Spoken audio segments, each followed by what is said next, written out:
अच्छा लिखा है, इसमें क्या दिक्कत है? लेकिन हम तो एफबीआई मांग रहे हैं, 100% एफबीआई की है। और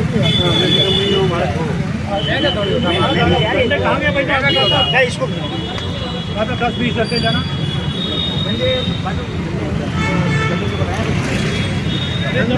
आपको।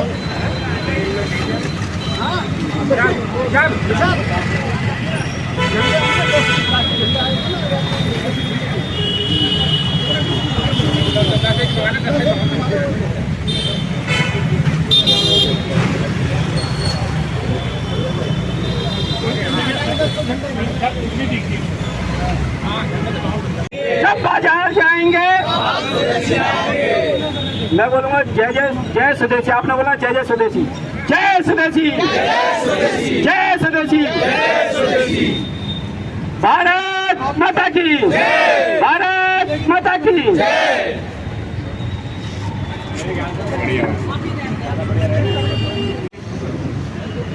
अभी कुछ ही क्षणों में हमारे बीच में हमारे राष्ट्रीय अधिकारी श्रीमान लक्ष्मण भाव सिंह का आने वाले हैं। कुछ ही क्षण में वो पहुंच गए हैं, बस कुछ देर में आने वाले हैं और हम अपना कार्यक्रम फिर प्रारंभ करें। हमारे बीच में मास्टर बाबू सिंह जी भी आ गए, उनका हार्दिक अभिनंदन करता हूँ। संचालक राष्ट्रीय स्वयंसेवक संघ के मास्टर बाबू सिंह जी आ गए हैं, मैं उनका अभिनंदन करता हूँ, स्वागत करता हूँ।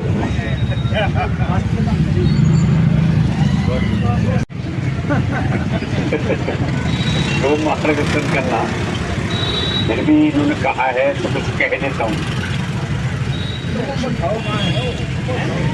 हमारे जिला संचालक भाई साहब बाबू सिंह जी स्वदेशी जागरण मंच के जिला प्रमुख होना है कल है जी। और आप मेरे पास विभाग सह सहयोगी श्रीमान रेखाराज जी, श्रीमान वीरेंद्र जी जिले के संयोजक हैं, उनके बैनर तले हम सब लोग आज इकट्ठे हुए हैं। वैसे तो सब संगठनों के प्रमुख कार्यकर्ता यहाँ हैं। हमारे नगर कार्यवाह श्रीमान संजय जी हैं, विश्व हिंदू परिषद के श्रीमान सत्य प्रकाश जी अध्यक्ष हैं। ये स्वदेशी का जो मूल भाव है ये केवल आर्थिक नहीं है, वस्तुओं का ही नहीं है, इसका भाव और भावना ठीक से यदि समझनी हो, इस पर हमारा जो मूल संगठन है इसको वर्ष भर चर्चा करेंगे, जिनमें 5 विषय जो मूल रूप से हमने संघ में शाखाओं के माध्यम से कुछ नगर संपर्क करना है, घर घर संपर्क करना है, कुछ गोष्ठियां करनी है, सम्मेलन करने हैं, उनमें 3-5 विषय प्रमुख रूप से हमने चर्चा करनी है। उनमें से आज जिस विषय के लिए हम लोग इकट्ठे हुए हैं वो है स्वदेशी। स्व का भाव अपने अंदर हो, मेरी अपनी भाषा, मेरी अपनी संस्कृति, मेरा अपना समाज, मेरी अपनी रीति रिवाज, मेरी अपनी कर्म भूमि, इसको जीवंत करना, सदैव याद रखना बहुत आवश्यक है। उसके नुकसान बहुत होते हैं न करने। हम सबको याद होगा कि विभाजन के समय 1947-46 में जब देश का विभाजन हुआ 48 में, तो बहुत लोग वहां से यहाँ आए, यहाँ के वहां गए, लेकिन बाद में उनको जब मेरा वो घर था, मेरा वो मकान था, मेरी जमीन थी, मेरा आवास था, मेरा मोहल्ला था, मेरा परिवार था, वो सब हमारी जो पीड़ित पीढ़ी थी अगली पीढ़ी को नहीं बताया। उसके कारण जो नुकसान हुआ उस जमीन के प्रति, अपने गांव के प्रति, अपने घर के प्रति उनके मन में जो भाव और श्रद्धा होनी चाहिए थी समाप्त हो गई।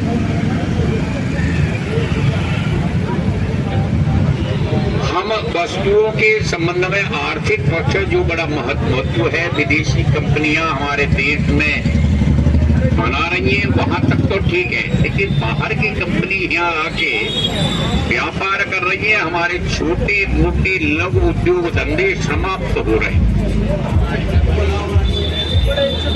आए दिन उसकी दुर्घटनाएं भी हो रही हैं। रोज सुनते होंगे अखबार की मुख्य खबर होती है कि चाइनीज माजे से अमुक की गर्दन कट गई।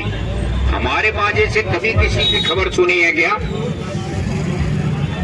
तो कितना दुष्प्रभाव होता है। एक छोटा सा उदाहरण मैंने आपको निवेदित किया है। आप कोई भी इन विदेशों की लाई हुई चीज ले आओ, वो 2 घंटा 4 घंटा चल जाए, उसकी कोई गारंटी नहीं है। लेकिन अपने देश की बनी हुई चीज, उसकी गारंटी भी है और वारंटी भी है और रिटर्न भी है और रिपेयर भी।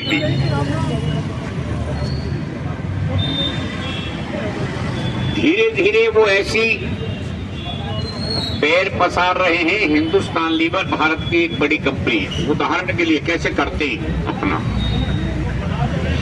कि एक हमारी टाटा लिमिटेड कंपनी होती थी, मार्गो, हमाम और ऐसी तो 3-4 साबुन बनाते थे। उसको हिंदुस्तान लीवर ने खरीद लिया और ब्रांड उनका ले लिया, लेकिन वो ब्रांड बनाना ही बंद कर दिया। आपको कहीं मार्केट में वो हमाम और ये सब साबुन नहीं मिलेगी। ऐसे ही कोल्ड ड्रिंक वाली जो कंपनी है, क्या नाम है इसका, कोका कोला। पहले कैंपा कोला होती थी, पहले इसको थम्स अप और लिम और ये सब 3-4 चीजें बनती थी, उस सबको खरीद लिया। वो ब्रांड बनाना बंद कर दिया क्योंकि उसकी रॉयल्टी देनी पड़ती। इसके कारण से जो आर्थिक नुकसान हमारे देश को होता है वो एक अलग विषय है, लेकिन हम अपनी संस्कृति, सभ्यता, हमारी परंपरा, हमारी पूजा पद्धति, इन सब पर भी आग्रह करेंगे। धीरे धीरे हो क्या रहा है, हमारी जो आगे वाली पीढ़ी है वो सबसे दुर्लक्ष हो रही, वंचित हो रही। उसके कारण हम ही हैं, हमने उनको इस भाव के साथ जोड़ा नहीं। अब मुझे नहीं पता हम में से कितने लोगों ने कहा होगा कि बच्चे को गीता पढ़ के रामायण पढ़,